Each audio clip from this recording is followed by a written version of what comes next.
Good evening, good afternoon, good morning, or whenever you happen to be listening to this. Welcome to the Film Realist Podcast, the film and TV podcast from a complete nobody. That's hopefully for somebody.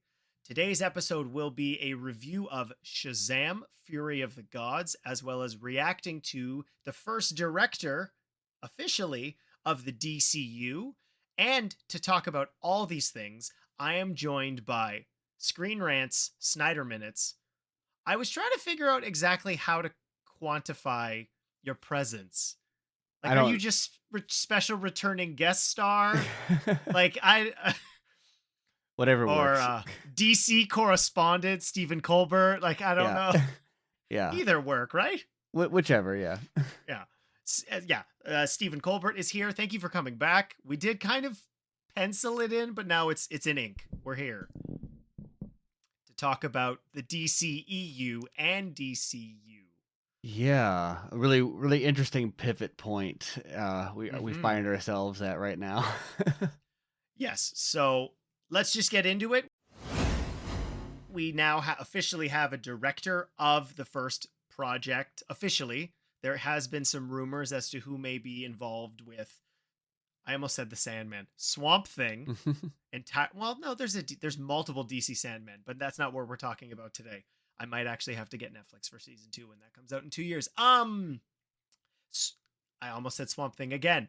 Superman Legacy has a director and a writer. James Gunn is going to be doing double duty. This may have only been announced because Tom King may or may not have leaked it earlier in the week. But regardless, the vision for what this first major film in the DC reset now has more concrete creatives behind it.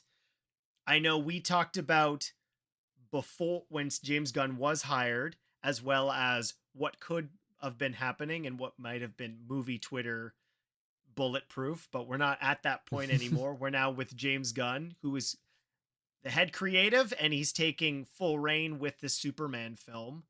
Yeah, anyone that listened to that episode where I was like, here's the bulletproof plan for this movie, is like, why are you even having this guy back? That's not at all what happened. You know what? If anyone gets upset with speculation, they're missing out, because that is some of the most fun. It can be some of the most disappointing when those things don't happen. But regardless, this film universe, which is now will be starting over, but DC Comics have had multiple phases of. We almost had a Justice League movie in the mid 2010s. So, with an entirely different cast than the other films that were happening beforehand. But that's not where we are now. So, James Gunn directing. I think my initial reaction is just curiosity. I know that your co-host of your Snyder Minute podcast, Andrew Dice, has talked about that not meaning anything. And we talked about this before we started recording about in that announcement what had significant descriptions and what was it's part of the shared universe. But in this case, there wasn't very much discussed about this film except for the release date, which I guess is very close to James Gunn's father's birthday, who passed away a couple years back. And I know James has publicly talked about just realizing that recently. And it was not Sean who brought it up. I think it was his other brother, might have been Matt. Yeah. And my initial reaction to this is curiosity, because I'll be the first to admit it. I thought Guardians of the Galaxy 1 still to this point is what I believe the best comic book film that James Gunn has directed. Ironically, we'll never know exactly what his involvement and the previous screenwriter's involvement was. I don't know if that comes down to Writers Guild of America rulings, because they're both listed as screenwriters on that. But as James Gunn has had more control with his films, specifically with Guardians of the Galaxy Volume 2, The Suicide Squad, Peacemaker moving forward, as well as obviously the whole universe to some degree. And I get Brightburn, and did he do that the zombie movie in World War II? The zombie World War II. Oh, no, that was J.J. Abrams. That was J.J. Abrams. Yeah. There's not enough lens flare. What was that called? That was good. That was pretty good.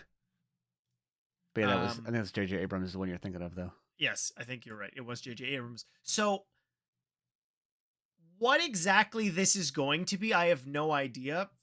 in terms of my enthusiasm, I want to lean towards optimism because otherwise I'm just going to be grumpy until this, fingers crossed, doesn't fall apart, this universe as a whole, given the fact that DC clearly has not stepped in the right direction. I think it's really interesting. We're starting with a Superman movie again, but until we have a lead and some idea of what this movie's going to be, and given the fact that James Gunn is very active on Twitter and social media in dispelling any rumors and giving facts and answering the occasional fan question, outside of hopeful Superman who has to deal with aristocratic Kryptonian parents and farmers from Kansas, that doesn't really identify anything.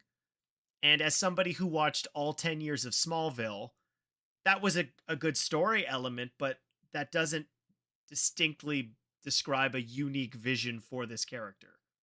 Yeah, well, that was also such a huge part of what Man of Steel was, right? I mean, literally the conflicting fatherly advice he's getting from Jor-El versus what he's getting from Jonathan Kent, um, and I don't know that I don't want to say that he's just copying Man of Steel because I think that you know, oh, it's an origin story for Superman, or it's not an origin story, but it's like, oh, it's a Superman story, and so these are all elements that are like part of that mythos. So of course he's going to draw from things that have been done before, what be it Smallville or Man of Steel or obviously the comics are a huge influence.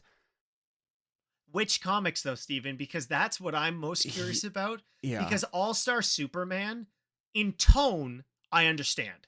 Like using that to describe tone, it's this. I'm not going to be the first to say it. I've heard it already. A lot of people are talking about. There's a lot of Grant Morrison Mm-hmm. in these pitches for these films, which phenomenal writer. I'm Their fine with work, that. Yeah. yeah, their work in the DC universe is incredible. Like Mm-hmm. all the characters that they've been able to do distinctly in with their particular vision. But that story, and it's most interesting to me because we talked about this on a previous DC episode, that that particular comic book has already been adapted to animation. Mm-hmm. So there are elements of this. Ironically, also Damian Wayne was brought in, but that was because of he was the most recent Robin, and obviously we're going to be getting Damian Wayne, everybody's favorite.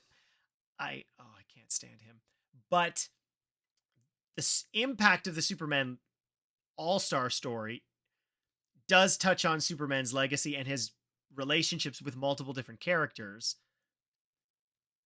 As somebody who did enjoy Batman versus Superman, one of the critical elements from a lot of the fandom was, well, you just rushed to do Death of Superman. I'm not going to tell you how All-Star Superman ends, but it might be similar Yeah. in what happens. So like I just want to know what's going on. Yeah. Well, and my biggest thing too is what as a writer it's one thing, as a director it's another thing. I believe that Gunn really wants to prove himself in a way. Not that he has anything to prove, as he's a very successful comic book director. It's not like his name is reputation, but I think that he knows that he isn't taken as seriously as a like he's still that guy that came from trauma that had some big superhero movies, but as the co-CEO of DC Studios, and he's going to be directing a Superman movie. A lot of people are worried about him like doing it the way he did Suicide Squad or the way he did Guardians, and I think that he expects or anticipates to um to evolve himself and to prove himself as a quote unquote serious filmmaker. With this is my kind of hope or expectation. Whether or not he sticks to that and can pull it off, I have no idea. Like, I don't expect Superman to be making fart jokes or anything, but there are elements. It's a pretty tight suit, be noticeable. Yeah, but like there are things you start to think about where it's like, how, I don't know, like there's like tonally and story is whatever, but I mean the fact that it would be another thing. I'm not as sore about him getting rid of Cavill because I think as we talked about before, like what did anybody expect? Like this is just kind of where they are. They gotta make some hard calls. Except for the fact of who continues. That's the part that I haven't planted my stake yet on. Like, I'm not, I mean, I want to be on board. I love the DC canon and the plethora of characters. But Hmm. who continues to move forward regardless of quality? And obviously I know I'm in the minority when it comes to Peacemaker reactions, but if it's just the stuff he's played with, I think, I don't want to say pessimistic because I don't feel that way, but it would be much easier for everyone if it was like we talked about what it should have probably been after theatrical November 2017. Yeah. Wipe it clean. Like these vestigial characters that, and I understand why some of them were cast really well, but like a Waller show of Peacemaker season 2 is coming. He just has no time. Hmm. Like, I not, think it's really easy to judge or be skeptical of this stuff on our end. Um, and because I don't want to say I'm in the same place, but very much understand that kind of criticism or frustration. But having been, I mean, never in like James Gunn's shoes, but I mean, I've been in positions before where it's like, look, I've got an idea here, and people just need to wait and see it out before, and you can't tell, he can't just come out and say, don't worry, everybody, this is what's going to happen, and it'll all make sense eventually. He's got to prove it, and so I'm going to give him a chance to be like, okay, show me why this is necessary. And I know that hypothetically, there's a good answer out there somewhere. So I'm not going to criticize him for not having a good reason for picking and choosing who to reboot and who to not reboot until he says, here is why I did it this way. Um, and it's a good possibility I'll say, like, well, you could have just stuck with Cavill, or well, you could have gotten rid of everybody. But I try to withhold my judgment on what cards are in his deck until he puts them on the table. yeah, that's fair. I think that there are characters that I would really prefer that continue.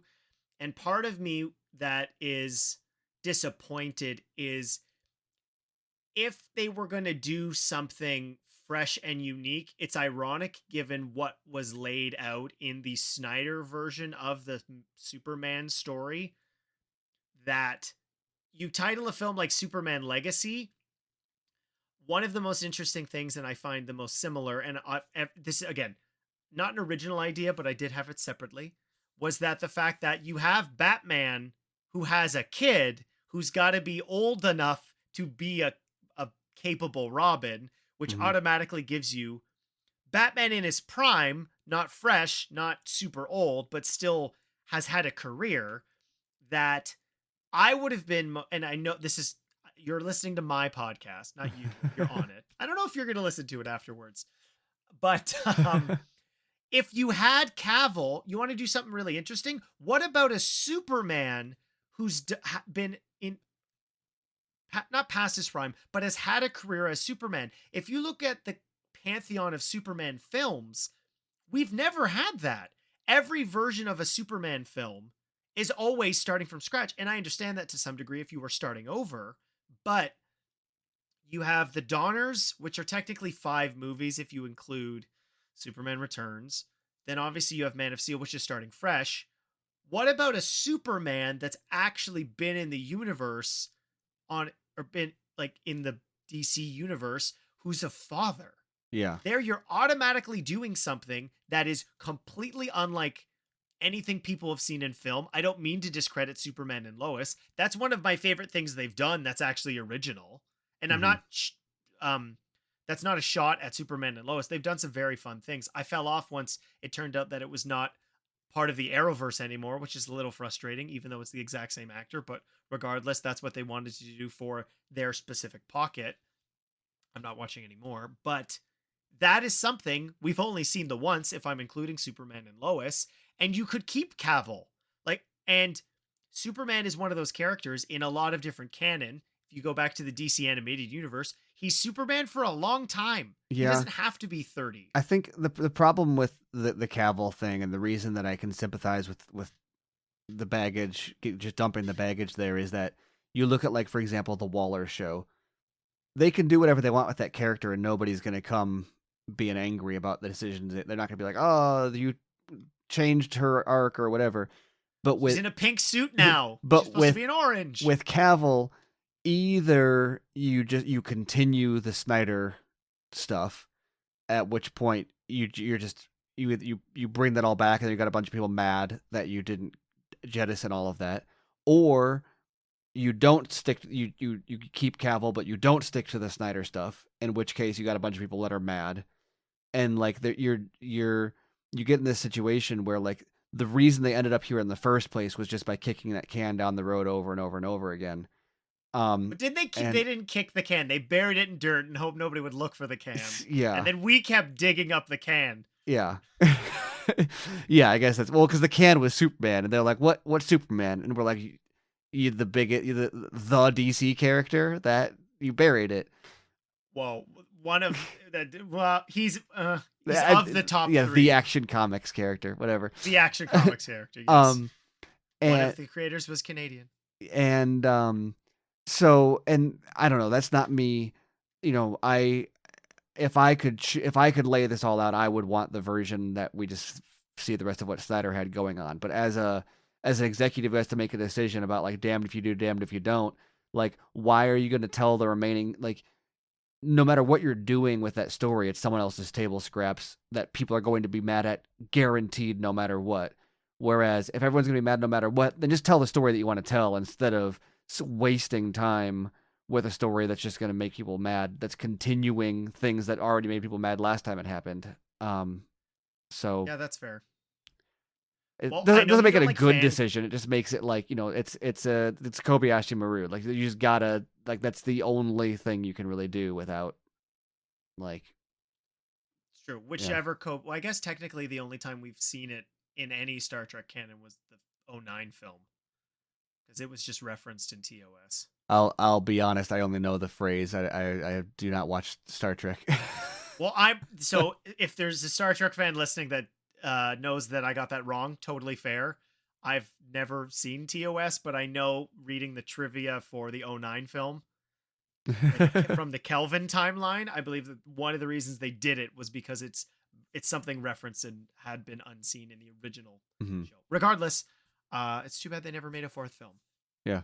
But I know you don't like fan casting, so I'm not going to ask you to do that. I'm not going to pitch somebody, because it could literally be anybody and an unknown. So that's entirely possible. What I'm very curious about, because James Gunn talked about this reset, which we're getting in about 3 months, under 3 months now, which is crazy. The Flash is going to come out, and the television series is celebrating its 38th season. Feels like it sometimes. That I'm very curious if any of the people they have lined up, because in the announcement, they say that people are going to be in animation, video games, films, TV, which is SAG contracts unlike anything probably ever done before. I can't even imagine the legal teams that are involved in that. I'm very curious, particularly because of the impact of Krypton on the DCU as a whole, with 2 films being the first portion of Chapter 1, Gods and Monsters. I love that title. I think it's great. Although it constantly makes me think of, again, another home video film that was a parallel Earth in the style of Bruce Timm's artwork, but about evil versions of those characters that weren't Bruce, Diana, or Clark. It's very cool. I highly recommend you check it out. It might be on HBO Max. It might be not. I don't know.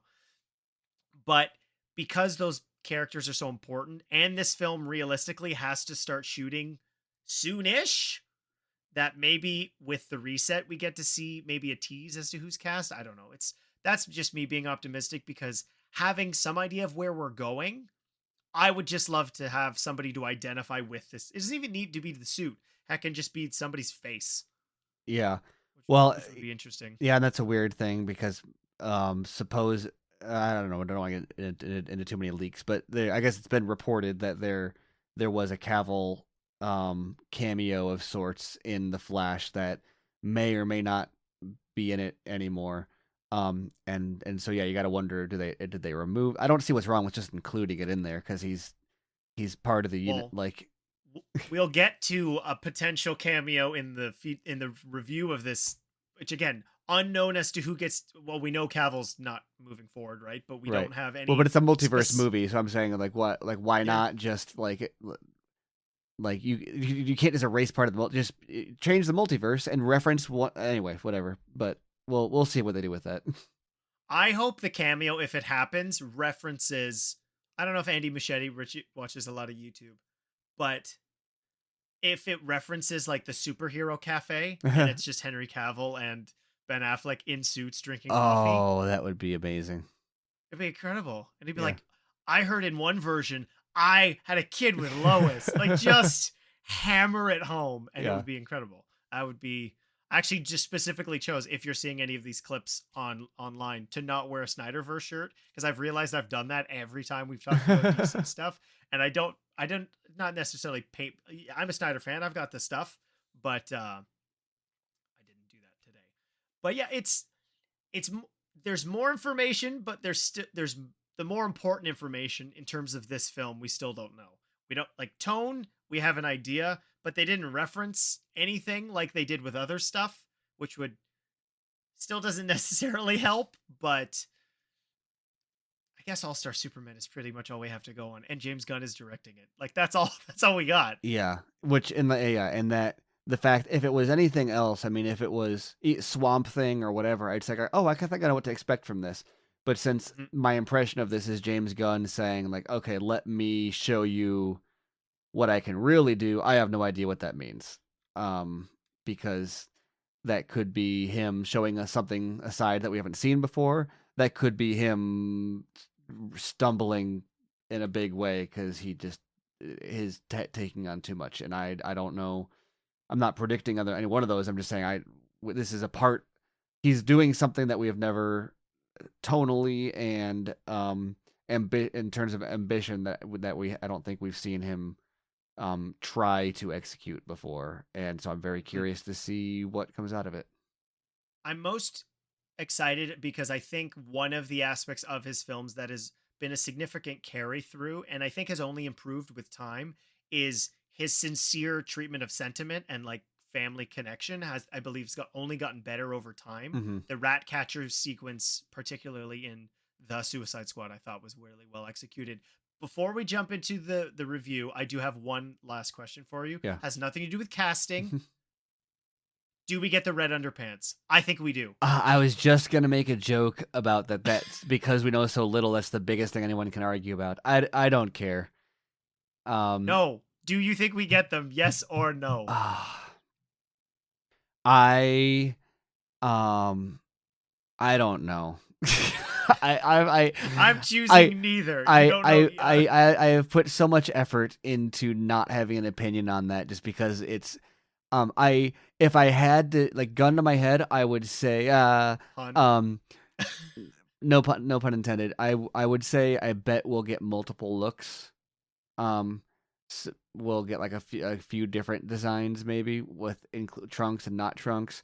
It's such a weird battle line that has been created for I don't think a very good reason, that it's like now a political statement. If like it becomes like the Superman suit comes out and there's trunks or it's not trunks, everyone's gonna have a opinion on the entire movie based on that first costume reveal, and it's like I don't. It'll be a pretty stellar photo though. If anything, I mean, that is certainly one aspect that I remember seeing, that Man of Steel safe photo. Mm-hmm. Clay must have taken that, right? I believe so. Right? Who else would have, I guess. But I would say in feature films, there hasn't been a bad one. You could argue the Superman Returns suit was over-designed, but given we talk about it being different, I would put my money in we're getting the shorts.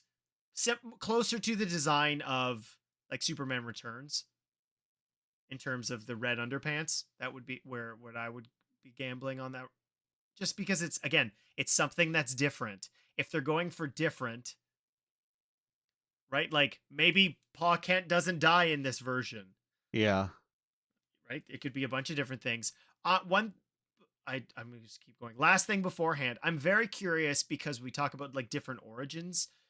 If in this version, well, I know it's not an origin story. Flashbacks are a popular aspect of the medium, regardless of when it takes place in the characters' careers. If we're gonna get a version similar to Superman of Tomorrow, where he wears like disguise, Yeah. like goggles, I think Earth One is where that Or became I was gonna popular. say a maybe a controversial one, but just because of the writer, but American Alien, or like something like that. Yeah, certainly possible. So Hmm. I'm very curious about that. But obviously, James will be the. If you want to know what's going on with the DCU, follow James Gunn on social media. Yeah. Right, he's the source. You don't have to go through anybody, and he'll tell you if what you're saying is wrong. Yeah. So that's again. If there's more to talk about, you can hear it here, or if there's a lengthy discussion, I'm sure Steven will do it on his podcast as well. Let's move into the feature film review of the week with Shazam: Fury of the Gods. Shazam: Fury of the Gods, again directed by David F. Sandberg and written by Henry Gayden and Chris Morgan. It's hard to believe that the first one came out 4 years ago, almost to the day. That blew my mind. I looked that up today and didn't realize it had been that long. So there will be a non-spoiler section discussing the film, and then there will be a spoiler discussion talking about all the nitty-gritty details. So if you want to jump around, time codes are going to be in the description. So non-spoilers for Shazam: Fury of the Gods. What did you think of the film? I enjoyed it. It the the first one was always interesting to me because I felt like there were two kind of polarized reactions to it, where there was a whole bunch of like hyper positive, this is what everything in the DCU should be, and then there was a whole bunch of like, oh, this flies in the face of the Snyder stuff. And I thought it was really weird because it struck this really crazy. I think the Amblin '80s comparisons I've seen is really the most accurate, where it's like, oh yeah, no, it's a kids movie, but also people melt. Um, and Yeah, a guy's eye gets ripped out of his face. yeah, exactly. Where like I feel like more modern kids movies don't don't do that part. Um, and and so this one kind of reminded me a lot of that, where it's very, very, very, very much a kids, young adolescent movie, but not in a but like it takes itself seriously enough to be like I really want, like I think my 7 year old is gonna love it. He enjoyed the first one, and I think he's really gonna dig this one because it feels more serious than a lot of the stuff that he might normally watch, but also it's ultimately not really that high stakes, or not really so intense that he couldn't handle it, but there are some parts that like might be a little bit scary still. Um I I so think that's fair. yeah, I think Sorry, go, the Joe. the first act was like really I don't know, boring is not that, like slow. Like I was enjoying myself, but was not particularly like ratcheted by anything. But I did think that the third act was far better than it had business being, given how it was generic in many levels, but like very charming and I enjoyable. couldn't believe there was a blue sky beam. Yeah. There may or may not have been. We'll get into it in spoilers. I really enjoyed the first one. Amblin is the everyone talks about. It's the best description of that because it falls into that. I'm trying not to say exactly what you just said, but I completely agree. Where it's got edge for a family film, which is very rare. Even films that are aimed typically at younger audiences force their way into that PG rating because films that are only G rated now typically seem to be maligned for being just for kids. Like Hmm. Frozen 2 has a PG rating, which is ridiculous given the actual content Yeah. of the film. Well, it's like all those But Amblin movies came out when PG was there was no meant PG, there something. was no PG-13 yet, and so What? you would have like this weird slide into like what would be PG-13 today, but they weren't quite so scrupulous about like today you'll have to make a decision like, ooh, do we include the cussing or not, because that'll push it over the line. But back then it was like, oh yeah, no, there's PG and then there's R, so like there was just this huge Well, it's funny we're talking about Amblin because it was a Steven Spielberg directed film that led to the creation of PG-13. this Temple of It Doom. Temple of Doom, Yeah. yeah, because it was like, well, we can't. This is not going to make money if it's Yeah, R. the best Indiana Jones movie. I'm not touching that with a 10-foot whip. But I think overall, I had a good time with this, minus the fact that there was a family behind me who decided to talk throughout the entire film. Don't do that. If you do that, just stop listening to the podcast because I don't want you listening. I'm being aggressive about that, but it really does bother me. The only times I can say it didn't was ironically during the pandemic when every Warner Brothers film was also on HBO Max. Mhm. So I knew I could go back and just watch it at home to absolute silence. Well, and so I don't think that jaded my perspective on the film. I was very much looking forward to this. I thought that David Sandberg did a great job with the first one, given a character who can be ridiculous. I think we talked about it with James Gunn. The sentiment and the dramatic scenes were handled so well, particularly with Asher Angel's relationship with the foster family and his birth mother. I thought that was really fantastic. And I think the tonal balance in this film does not succeed nearly as well as the first one. Mhm. We have an inconsistency with who we get to see as Billy, which I think really does hurt the film in grounding that emotional center. Yeah, I think that Zachary Levi um does not carry the character arc as well as, because a lot of the character changes were Asher in the first Mhm. one, and it felt like that because they split time in this one, a lot of that character. I don't think it's even split. Like that might be a minor spoiler. It's 2/3 to 1 Mhm. in overall in this. And I think it's ironic we can get into specific spoilers about where they happen to use the younger versions, but part of it to me felt like we cast these adults, we're going to use them. And the uniqueness of Shazam / Captain Marvel, if you want to go all the way back, I mean, he was still Captain Marvel in Justice League Unlimited, which is a great episode of the television series. If you really want to see a fight with Superman and Shazam, and well, no, Black Adam was never in Justice League. Unfortunately, they weren't allowed to use that character. But the inconsistency with that, I think, hurts the film and grounding it. And the big turning into Superman, I'm referencing the Tom Hanks movie, another weird movie from the 80s. If you want to analyze that really Yeah. significantly, it's very weird. But Zoltar, don't do that to me. But when you have that inconsistency with the cast, what makes a lot of the best Amblin films was they were about kids. Mhm. E.T., Goonies, shout out to Ke Huy Quan, who just won an Oscar. Well, and Data. and ironically, the best parts of this one too were like the best moments were all delivered by the younger cast. Yeah. I felt like, and so the ones that they let have their moments, I was like, wow, this is really like carrying the movie. And then so it was a little bit odd that they put certain storytelling burdens on the actors that weren't carrying the emotional weight as well.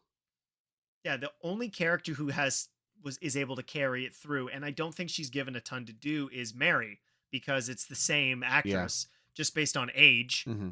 The character eventually doesn't, and this is one of the issues you run into when you're making Shazam movies. Your Billy's eventually gonna grow up.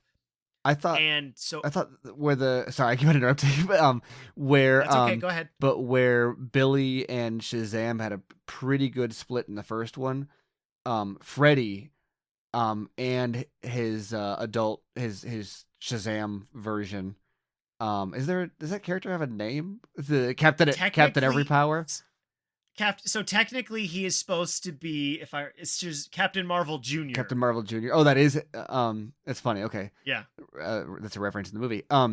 Spoiler alert. But I thought that he had a far, like, his arc, I think, potentially rivaled what Billy was given in the first movie, and a lot of that is Mhm. because they let the actor carry it, and there was a much more seamless interplay between Freddy and Captain Marvel Jr. It felt like the same character a lot more. Well, let's get into spoilers because like the nitty gritty of this, like overall, Mm-hmm. I think the movie's like on the same similar page where it's fun. I think it has some of the spectacle you expect for something like this. It certainly has some of those darker underbelly tones from somebody like David Sandberg, who Yeah, was in horror for quite a while. So those elements are still present, which I appreciated. It's a bigger cast just because of having more of the Shazam family in it more frequently. So like it's fun. I mean, yeah, unfortunately, due to the box office, it doesn't look like a lot of people yeah. went to it, but I think I would it's the last thing I would say,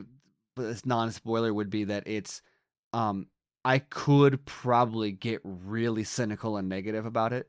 Like there is a I can see like really digging into some kind of hard hitting criticisms of it, and that version of my review would feel really like missing the point. Like it's just not that movie. Like this is not that movie that's asking for that level of engagement. Like this is a movie that like if I saw it, like I said, my 7-year-old would love it. I'm not gonna leave the theater with him being like, man, that character arc just like no, it's not.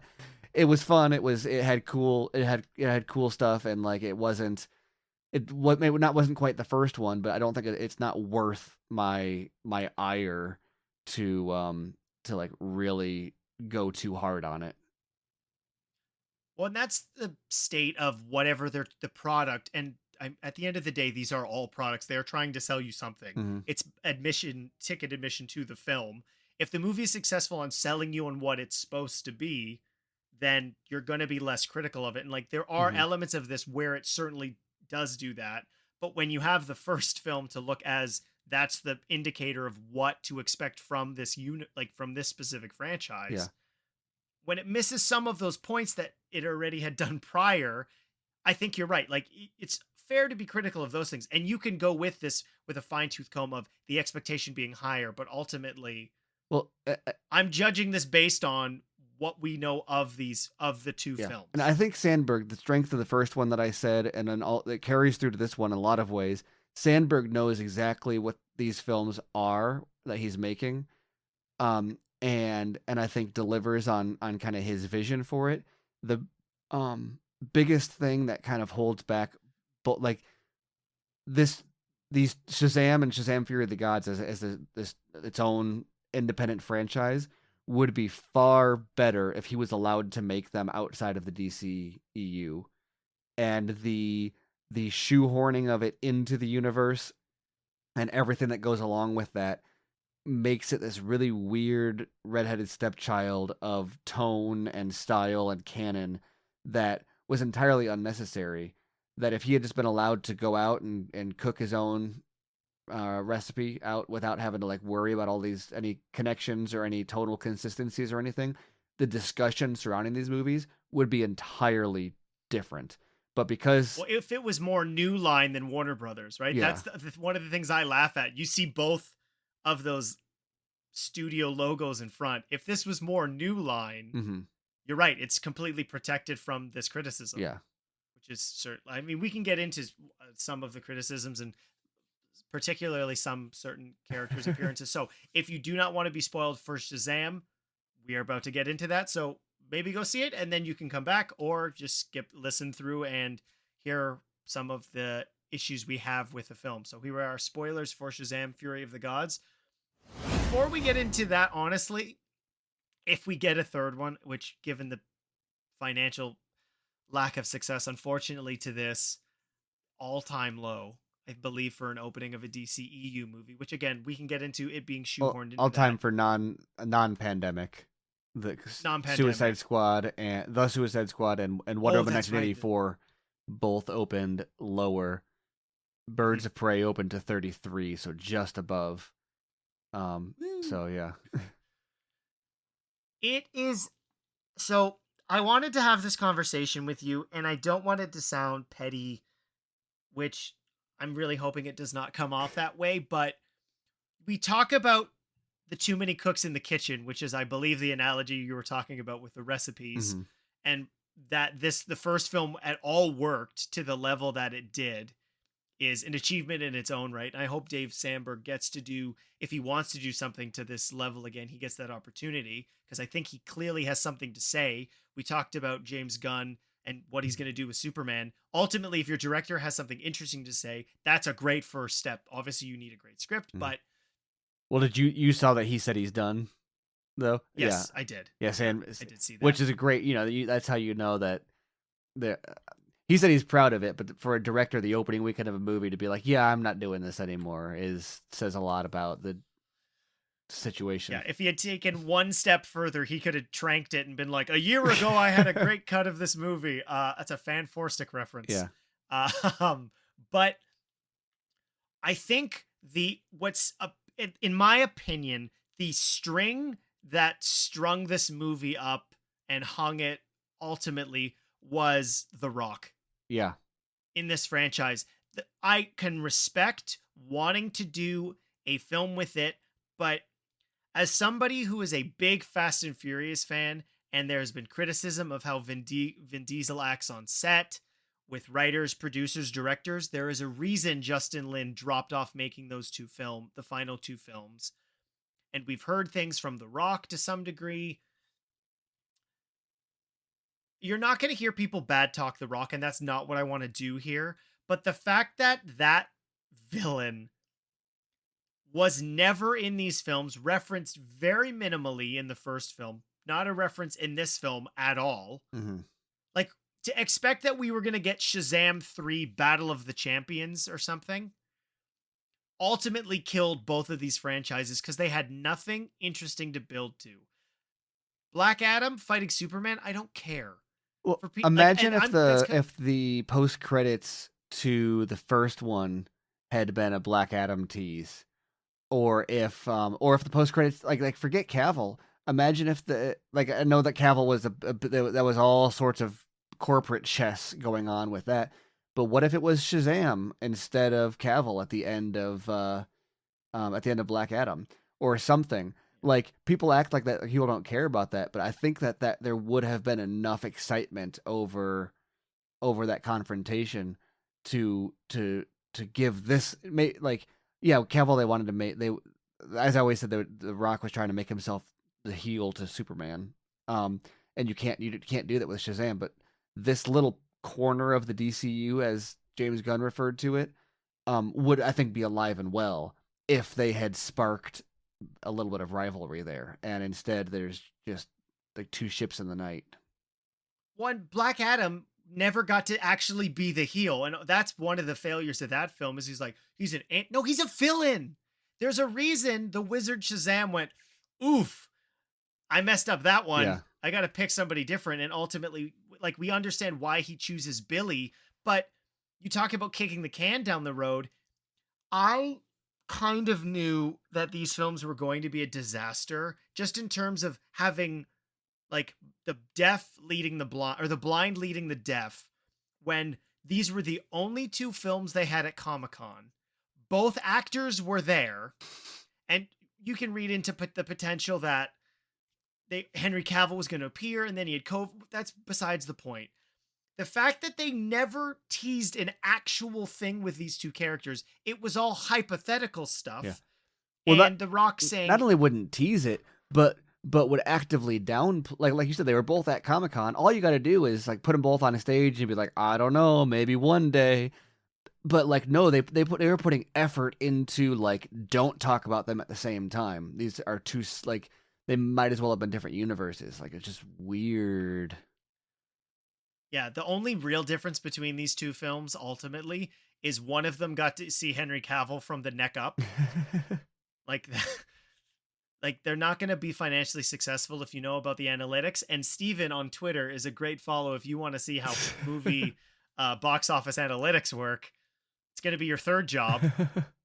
But I mean, well, you worked into some articles on Screenrant, but with Avatar and Top Gun. But yeah, it's ultimately disappointing. And what this film does right, we talked about it, was the use of Freddy. Jack Dylan Grazer was great in this movie. Yeah. and one of the mainstays of what was so great about the first Shazam. Having him love being a superhero and wanting to do it completely fits with this character, given the fact that he's somebody who's constantly being bullied at school and now has these abilities and wants to use them for good. Completely fits in and continues that character's arc. Yeah. Well, and And his interplay with Adam Brody too was um like that, like the rooftop scene where they're switching back and forth. It actually felt like the gag where like I can't think of another movie that like they've done that gag, and it's like an 80s gag where Superman 4 does it, where he's Clark Yeah. and Superman and he's on two separate dates. Okay. I've not seen Superman 4 intentionally. But I would. But yeah, but that's a very, it's a very 80s thing. And Mrs. Doubtfire. yeah.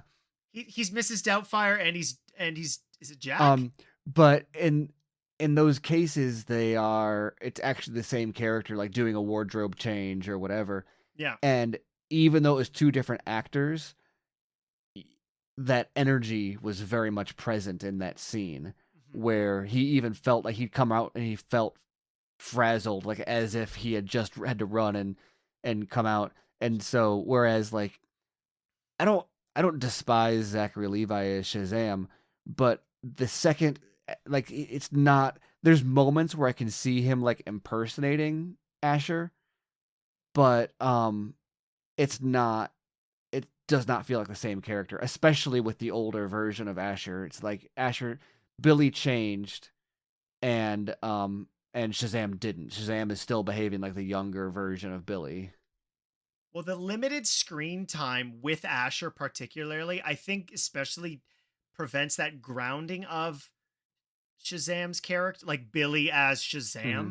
And I remember listening to a podcast with Adam Brody where he talked about when you're that character, like they're supposed to be 17, but you're kind of playing it like 12, but not really. Like you're trying to find that healthy balance of immaturity. Yeah.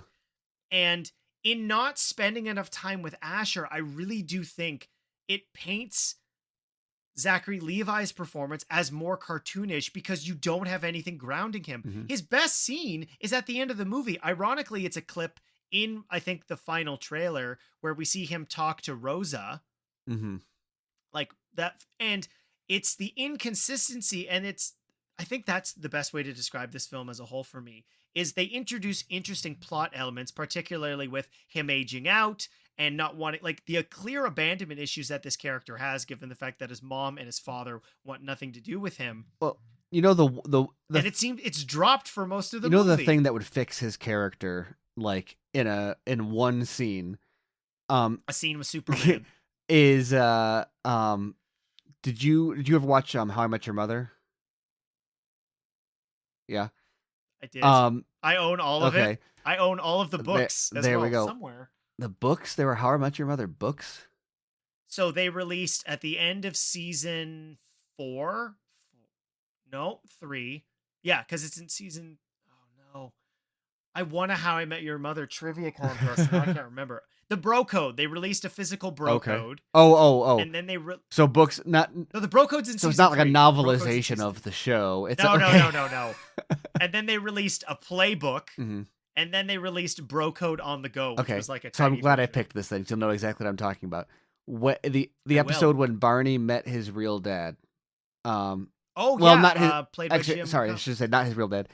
When he met who he thought was his real dad, but it was his stepbrother's real dad. It was Wayne Brady's dad.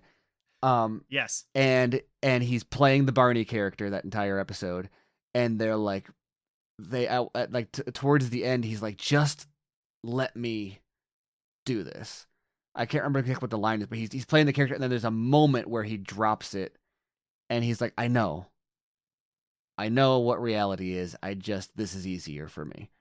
Well, yeah, he's playing it as a child when he's with, like, look at me run and all that stuff. Exactly. Yeah, and it's a great episode. And that was such a huge moment for me with for embracing the whole show, but especially that character, because it revealed then when you're watching it for the rest of the time, you realize It's the same thing with in The Office, where there's the one time when Michael Scott, I think it was the Survivor Man episode, where he tells Jim, he's like, sometimes you just gotta, and you're like, oh wait, does Michael know that is Michael playing a character the whole time because he knows that's how to make The Office work? Well, yeah, the setup for Barney is in Game Night when you realize like it's a shield from like he doesn't want to Yeah, get hurt, and so right? exactly, and so the thing with Shazam is that the way that Zachary Levi plays the character is as if Asher is pretending to be an adult. So he's playing like he's pretending to make his voice deeper, and it's very much like how a kid would act like an adult, Yeah, puff out your yeah, exactly, chest. which is when you realize that's what he's doing, it's like, oh, that's smart, but there's not a moment where he drops it to then have a baseline of, oh, this is how Billy acts when he's not pretending to be an adult. Um, and if they had put that in there, so the rest of it had the context of, oh, he's puffing his chest out, he's deepening his voice, he's pretending to be Shazam, whereas no, Zachary Levi is just a new body for a kid. Still, he's still got those kid emotion, the teenager emotions. He's still got the teenager issues. So even Zachary Levi is a performance for Billy. And so like in that moment with the stepmother, for example, would be the scene to do that, or maybe a little bit earlier. But they just need that moment for him to have that Barney moment of, I know, I'm just Well, that would trying to work be a so well with hero. Mary, right? Mm-hmm. We have that scene with them in the Rock of Eternity where they have this conversation about being like him getting them not or cutting him loose because once he turns 18 he's a legal adult and no longer covered by I guess foster care Yeah. grants or rather, and that's your opportunity. Everyone's gone, like it's just Mary who even in the first one or Freddy to some degree. And one element that I did not enjoy that I thought was an interesting plot aspect was the characters losing their powers, and that could have been a really awesome serious thing to dive Mm-hmm. into, but it becomes kind of a gag Yeah.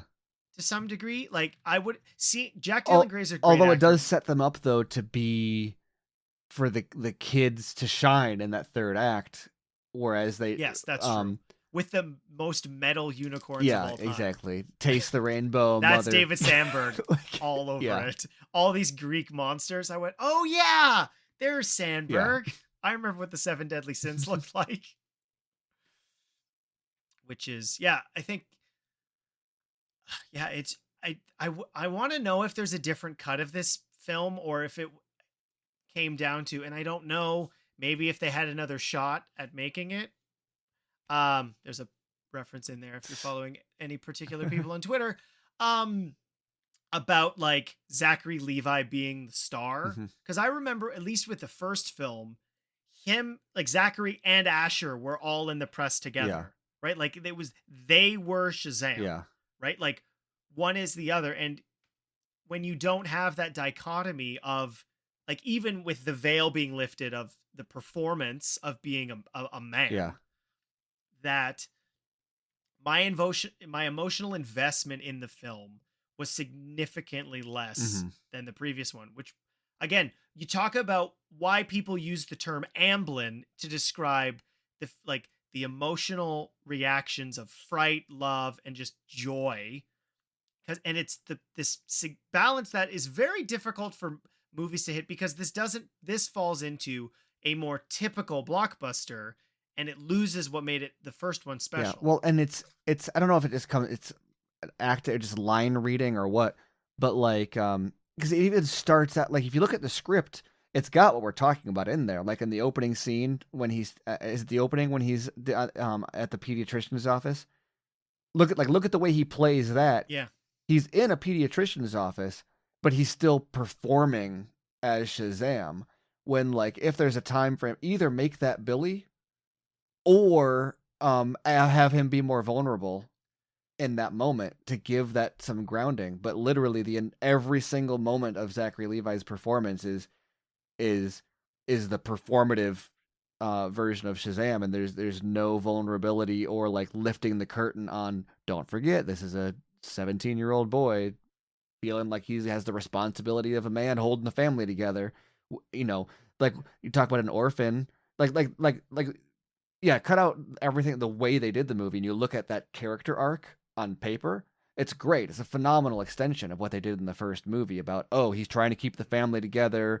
They're all out. He's in the body of a man, but he doesn't have a father figure to know what that looks like. There's all these things to that kind of tie into the way that they do it, but then it's just kind of glazed over with this Zachary Levi just acting like a boy pretending to be a man the entire time. When he's alone is also opportunities for that veil to, Yeah. like, after he has his weird dream from the wizard sending him, and honestly I did enjoy the Jaimon Hansu face on It Gal was Gadot. I thought that was unsettling. Like I couldn't laugh at it, it, but I enjoyed it. Like it was very unsettling is the best description of and that. it wouldn't go away. I was like, okay, I get it. Let's It's just kept happening. Yeah. And so there's an opportunity for like pure, like, what is happening? And we have Asher, and that's when we get to see some of the dichotomy like of that performance. But we might as well get to it. So this has more significant connections to the DCU, EU. Uh, we're almost done with the E, but we straight up just get a scene with Wonder Woman. It's not a post-credit scene, which I honestly didn't have a ton of issues with this moment, given the fact that we're talking about the Greek gods and all their connections, and to some degree that does kind of answer some questions about Themyscira, to why we haven't seen any actual gods outside of Ares. Like it does fill in some of the canon in an interesting way, but an Amblin movie ends with him dead. Yeah. And then has the post-credit scene of him being brought back to life. Well, there was something weird in the pacing. I mean, even the fact that like they introduced her with like the full-on blaring Wonder Woman, like you think they could have done like the softer, mysterious cello version from BVS, where like and instead of like just full-on Junkie XL. No, it's like, full electric cello. And it's weird because it's I don't mind it necessarily as a plot point. It's just weird because it's like, the plot of the movie is resolved, and now here's this extra scene to undo that with a big cameo. It's a Deus Ex Machina, like when also, and now Sandberg said that it was Wonder Woman from the beginning in the script, but that's an area where I was saying like, who would have made a lot of sense to be like, oh, the staff needs to be repowered. It needs to, like, who would have made a lot of sense to be the person to come in and like recharge that staff? Black Adam. Like you want to find a way to like incorporate him into this universe as like an anti-hero who he's got the power of the wizard, right? Like there's very much a, oh hey, look, here's that, like I'm not saying, I don't know if that necessarily would have been better, but like that is a good example of like there is a lot of places where like there could have been more continuity between these and like cameo opportunities that was just not at all explored. Like I don't know. We did, Steven, get some significant connections to Black Adam with the second post-credit scene. Where we had recruitment for the JSA. Woo. Yeah. But I understand, given the state of DC in the film space, they wanted to get ahead of everything. But that cameo, and I'm not like, this is not a conversation about Jennifer Holland and her work in the DCEU or you. I don't actually care. It's interesting, but I don't actually care about that. But we've mentioned it already with things getting cut from The Flash. I understand that because of this is vestigial connections to the DCEU. I mean, more significant with the Wonder Woman cast or cameo, but Are you are you telling me we're getting a Justice Society? Like that is Well, that was the plan I with Black Adam. Black Adam. But cut it. Yeah. Well, that's one of those things where it's like stuff doesn't have to have post credits. Like there's just this weird like this is how you do these movies now. It's got to have two it's like just no they don't. Just don't. Do the Dr. Savannah one and the Worm. Just do that Yeah. again and I would have been completely content. Yeah. Like, hey, remember me? Yeah. Oh yeah. Like that's it. Because and you've talked about this, I've talked about this at length. Post-credit scenes that mean nothing, that's become the MCU's bread and butter until otherwise, which is unfortunate. But I just, sitting there through these, we're like, okay, I guess. And ironically, James Gunn had like 19 in Guardians of the Galaxy Volume 2 that were a complete waste of time. But they used to be just fun teases for something that actually was going to be happening. If you're going to be overly editing these movies and cameos that we don't want to mean stuff, you have one referencing a character where the introduction to the Justice Society of America was Black Adam. Yeah. Like, did The Rock say, yeah, you can have this? Like, it baffles me and it confuses me and ultimately it disappoints me because I still, even though I didn't love either film, would be totally on board for a Rock versus Zachary Levi movie because at least those have two characters that I want to see fight. Yeah, and you'd like to see either of them beat the other one up, like their personal views, like on like everybody's entitled to them. One of the actors I don't agree with, but again, it's just that, and we talk about on paper, that's a great story. One of the compelling elements of this, I'm apologize to our listeners if it sounds like I'm shouting, is that it's in the back third, but where Billy doesn't think he should have been the champion chosen. And ultimately we do get a cool resolution to that with a very, I don't know if you noticed the fact that a guy with superpowers was flying towards something with a sharp pointy stick. Yeah. What that could be potentially referencing. BVS. But the shot looked very much like an homage to me. I'd have a hard time believing that wasn't a direct homage. I would love if it was a complete accident. Like if David Sandberg already recorded his commentary for this, that would bring me so much joy. But that you could continue that storyline if Shazam 3 was ever planned. Who knows? But have some conclusion to this. Honestly, I would be okay with that as an Elseworlds. I know we talked about this in our Super Bowl episode about the Flash kind of having some, like tying a ribbon on the Snyderverse aspect of the DCEU. I don't like things being unfinished. And even though I didn't love this movie, I would like some finality to it, which I don't think we're going to get at this point, given the ultimately the financial success. I actually don't think Rotten Tomatoes matters very much if the movie makes money. Yeah, well, it's got a good audience score. So I did a piece a few years ago that I took all the top streaming and the top box office movies of the year, and there was basically no correlation to the critics score, but there was a strong correlation to audience score. So because critics see movies for free. So the ultimate performance of a movie tends to be more influenced by audience than critic reviews. But speaking of me doing analytics, I did a Rotten Tomatoes breakdown on this one also, and it was interesting because it got like a 26% top critic score and a 50, I think it's at 53 now, but it was like 54% at the time that I did the analysis overall, which is the biggest split between top critics and like all critics of any DCEU movie.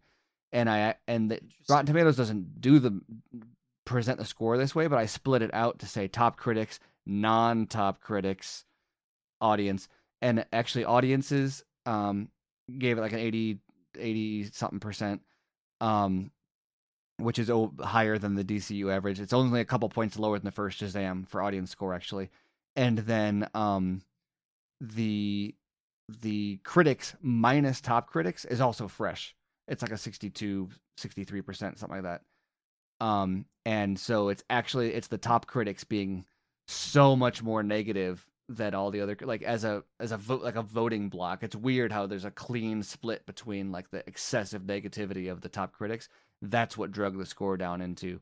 No, not that 62% fresh is like the hottest fresh score ever, but it is an interesting like that certified fresh stamp of approval. Certainly, I'm curious how much weight it covers, but this has to be something that I think affected this, which is again, we are deep into film Twitter and audience stuff, but it seemed like for the most part, I'd love to know, because I didn't obviously talk to the other patrons at my screening, that did you know, or I wonder if people that like the marketing for this seemed to be fine to some degree. I don't feel I like thought it I was was pretty poor. over. I think they saved some. I'm of the impression they tried to save some budget on. It seemed very under marketed. Yeah, minimal to some Mm-hmm. degree, but also people knowing it doesn't Mm-hmm. matter. Like, we're getting to the Flash. We're gonna have two other films that may have nothing to do with this reset, and then we're starting new. Well, and here's the weird thing for me. I think is that the first one came out in 2019, right? But so there Mm-hmm. was a big kind of lull after Justice League and Aquaman. Well, I mean, there's a year until Aquaman after Justice League 2017, and then I think this one was the next after Aquaman, right? Just a few months later. Um, It would yeah, have. because that was, So yeah, because it was March of and 2019. Yep. so it arrived at that time still where Justice League initially, nobody would say anything positive about that movie today.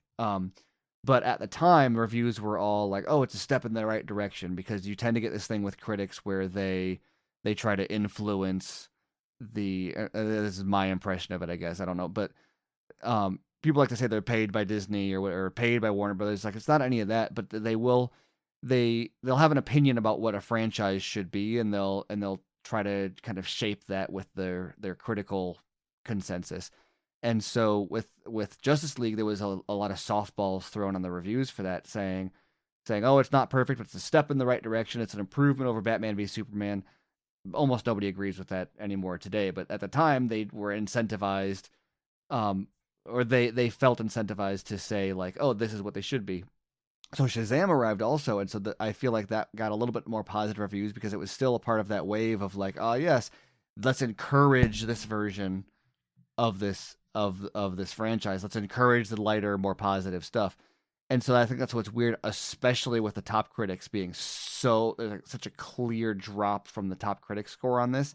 There feels to be very much a like, let's put another shovel of dirt over the grave of this franchise and move on.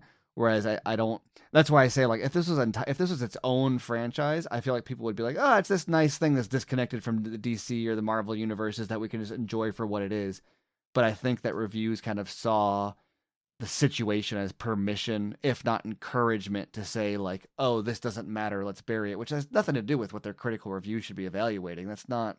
What has nothing to do with the movie Yeah. either. Like, a movie's justifying its own existence should be just the quality and of and the and, movie. and that's I'm doing a little bit of mind reading there because it's not like the reviews themselves said this doesn't matter, but there is a sense of like sometimes critics are willing to take jabs that it's like it feels like you're only taking that jab because you know the studio isn't going to be mad for you being that negative, right? Like there's people will pull punches or something where there's it. I don't know. There's something about the reviews for this that are not that it deserved like 100% on Rotten Tomatoes or anything, but there's a sense when I go through the reviews where it's like there's a level of negativity that's like, what did this movie do to earn that level of like vitriol from Well, critics? And somebody's tweets may have contributed to that to some maybe, but I degree. feel like that's something that they're usually more willing to openly acknowledge if it impacts their review, though.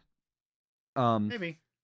Whereas this level of like, I'm just gonna say excessively mean things about this, for like kicking it when it's down, and it's I don't think it deserved that level of negativity. And the only thing that I can think of is that they feel the situation with it just kind of being put out to pasture feels like they have permission to just kind of go to town on it. Well, and we'll certainly get to test this theory. I wouldn't say more so with not Shazam, with Hmm. Flash, but with Yeah, Aquaman at the end of the yeah, year. Exactly, like because that film, the first film, I think totally fits in with your theory of kind of just like, yo, it's yeah, fun. And that yeah, right? exactly. And It's like, don't be surviving too hard on on it. fun. We don't want to discourage them from this Yeah. pivot. Yeah. They Yeah. tried, okay? It And wasn't so, it yeah, wasn't we like Zack have Snyder, so we want to encourage that. they didn't dolphin Yeah. click. Um but yeah, so I think Shazam, if you are somebody who enjoys just the spectacle, it certainly has it. It's got some good performances.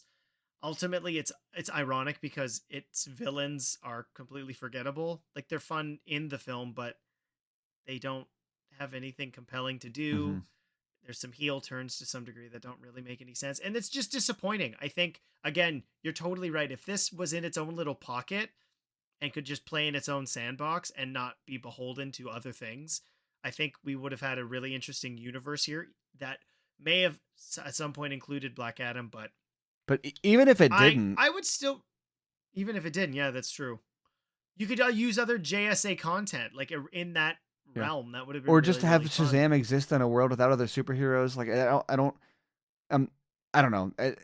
I don't despise the DCEU connections. It just feels like it really taints a lot of the opinions on it because people are either judging it as a rejection of that universe or on how well it and I don't looking at this in the context of other DCEU movies does nothing but make it seem worse. And looking at it for its own thing, it's way more easy to enjoy that way to me. I totally agree with that. That will wrap up our spoiler review slash discussion of Shazam Fury of the Gods. Stephen, thank you so much for being on the show.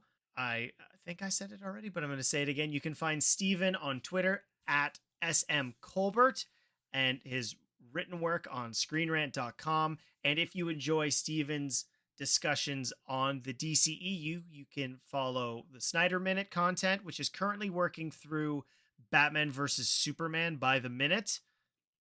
There's also extra stuff for the other Zack Snyder directed films. I can't wait for Legend of the Guardians, uh, Owls of Calhoun. I Uh, just watched that Gahul. Gahul, sorry. I just watched that last weekend. Nice. So There's yeah. some incredible slow motion in that film. Oh yeah. It in with just visual. I mean, it's computer animation. It's absolutely stellar.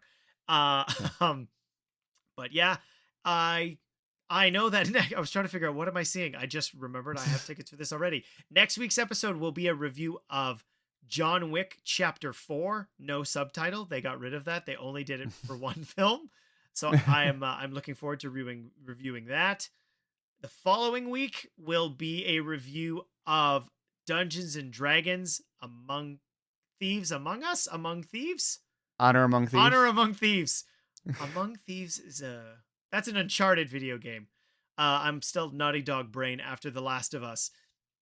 So you can check that out there. I'm, of course, Kyle Naranya. That's at Kyle_Naranya on Twitter. You can tweet me there. You can tweet at the show at Film Realist. Don't forget, Realist has 2 E's.